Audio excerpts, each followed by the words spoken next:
어스틴 주님의 교회에 오신 여러분들을 환영합니다. 하나님의 능력의 말씀으로 이 땅이 회복될 것을 기대합니다. 성도 여러분 안녕하세요. 2월 24일 금요일 말씀 묵상 시작하도록 하겠습니다.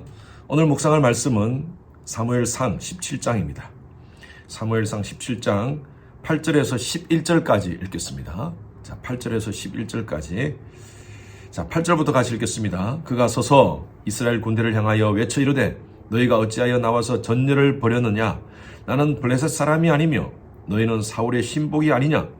너희는 한 사람을 택하여 내게로 내려보내라. 그가 나와 싸워서 나를 죽이면 우리가 너희의 종이 되겠고 만일 내가 이겨 그를 죽이면 너희가 우리의 종이 되어 우리를 섬길 것이니라. 그 블레셋 사람이 또 이르되 내가 오늘 이스라엘의 군대를 모욕하였으니 사람을 보내어 나와 더불어 싸우게 하라 한지라. 사울과 온 이스라엘이 블레셋 사람의 이 말을 듣고 놀라 크게 두려워하니라. 여러분, 우리가 삶을 살면서 때로는 어떤 두려운 상황 가운데 처할 때가 있습니다. 도저히 내가 이길 수 없는, 내가 넘어갈 수 없는 그런 환경, 그런 상황들을 대하면서 때로는요 그 상황 속에서 절망을 느끼는 사람도 있습니다. 여러분, 절망이라는 것은 소망이 없는 상태입니다. 도무지 뚫고 갈 수 있는 힘이 없고 여력이 없고 또 방법이 없는 상태입니다. 이제 끝났어. 아무것도 할 수 없어. 사람이 어떤 문제에 부닥쳤을 때 그 문제를 해결할 수 있는 방법이 없다, 또 뚫고 갈 수 있는 힘이 없다 라고 할 때 두려움이 옵니다.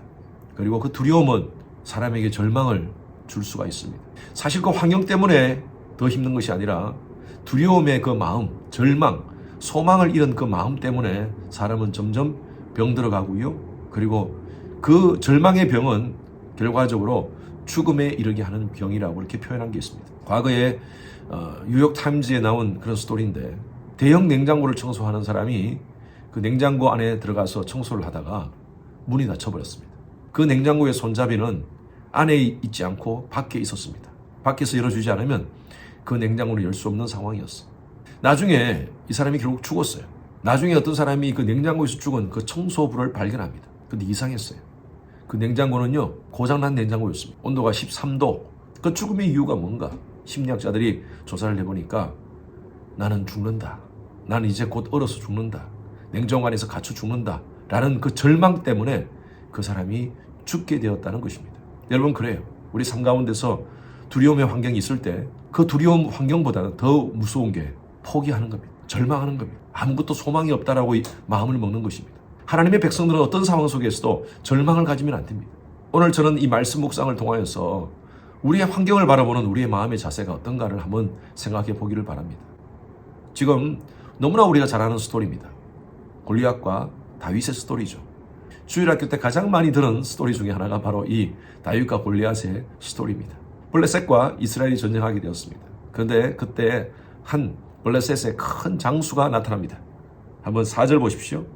블레셋 사람들의 진영에서 싸움을 도두는 자가 왔는데 그 이름은 골리앗이요 가드 사람이라. 그의 키는 6규빗 한 뼘이다 라고 되어 있습니다. 6규빗 한 뼘이면 거의 3m입니다. 지금 3m의 키를 가진 사람은 거의 없습니다. 그런데 그 당시에는요 네피림이라는 그런 족속이 있었어요. 성경 군데군데 이 네피림이라는 존재가 나옵니다. 창세기 6장에도 나오고요, 민수기 13장에도 나옵니다. 이 네피림이라는 존재는 기골이 장대하고 거인이었다라고 얘기하고 있습니다. 그리고 5절 보면 그 갑옷의 무게가 놋 5,000세겔이라고 표현하고 있습니다. 놋 5,000세겔은 약 한 58kg의 무게를 가진 그 갑옷을 입고 있었고, 그리고 7절 한번 보십시오. 그 창자루는 배틀 같았고 창날은 철 600세겔, 창날 끝만 7kg이었다고 얘기하고 있습니다.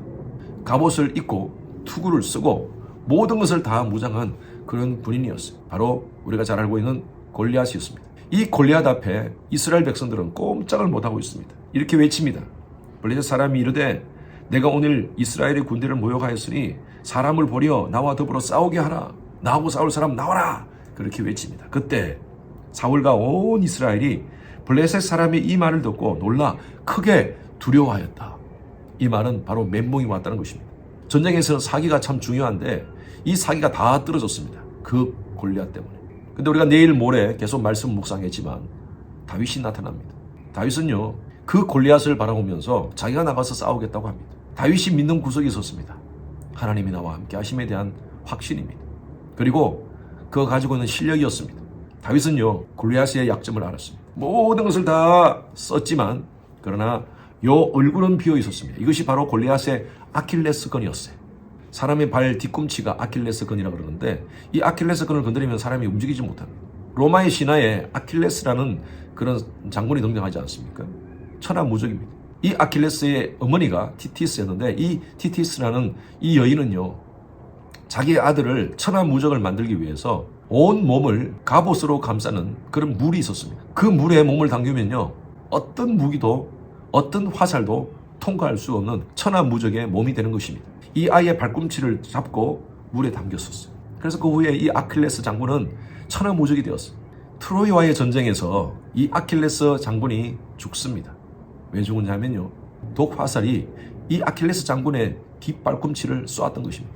그래서 사람의 약점을 얘기할 때 그 사람이 아킬레스 이렇게 표현하는 것이죠. 이 골리앗의 아킬레스는 바로 이 얼굴이었습니다.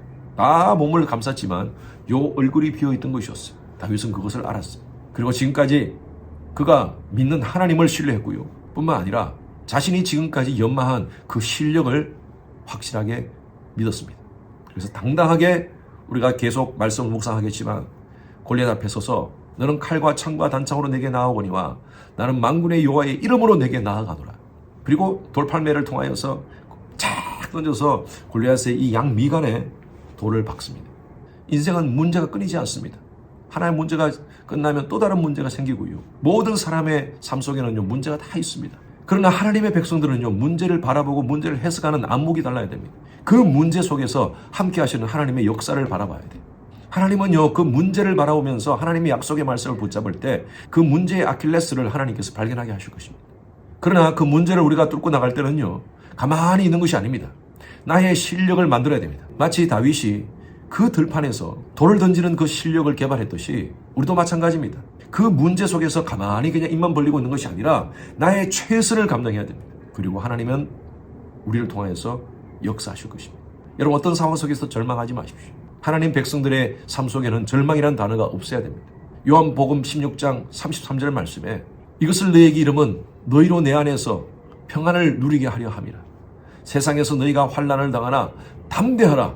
내가 세상을 이겨노라.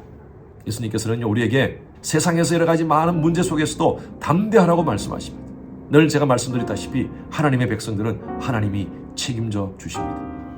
여러분, 나의 문제를 내가 잘 극복하기 위해서 최선을 다합시다. 문제만 묵상하지 말고요, 문제 뒤에 계시는 하나님의 손길을 바라보시기 바랍니다. 분명히 그 문제는 극복될 수 있는 문제입니다. 절망하지 마십시오. 하나님 우리와 함께 하십니다. 하나님 여러분들과 지금 함께 하십니다. 하나님께 내어놓고 기도합시다. 그리고 나의 최선을 다합시다.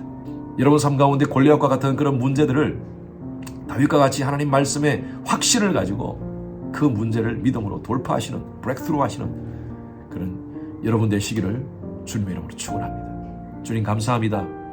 우리의 삶 가운데 끊이지 않는 문제 속에서 문제만 묵상하는 것이 아니라 우리와 함께 하시는 하나님의 약속의 손길을 바라보고 그 약속을 붙잡고 이 모든 문제를 극복하는 저희들 되게 하여 주시옵소서. 감사드리며 살아계신 예수 그리스도 이름으로 기도했습니다. 금요일은 예배를 위해서 기도하는 시간입니다.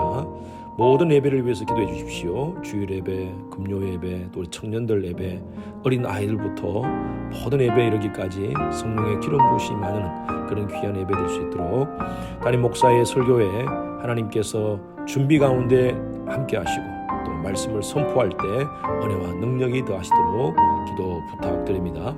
각 부서의 설교를 준비하시는 모든 사역자들을 위해서 기도해 주시기를 바랍니다. 예배를 위해서 섬기는 여러분들이 계십니다. 미디어, 안내, 찬양, 교사 등으로 섬기는 그 봉사자들이 기쁨과 감사함으로 섬길 수 있도록 해달라고요. 그리고 모든 예배자들이 성령과 지혜로 충만한 그런 예배 될 수 있도록 하나님의 임재가 가득한 지성소 예배가 될 수 있도록 하나님께서 함께 하도록 기도해 주시기 바랍니다.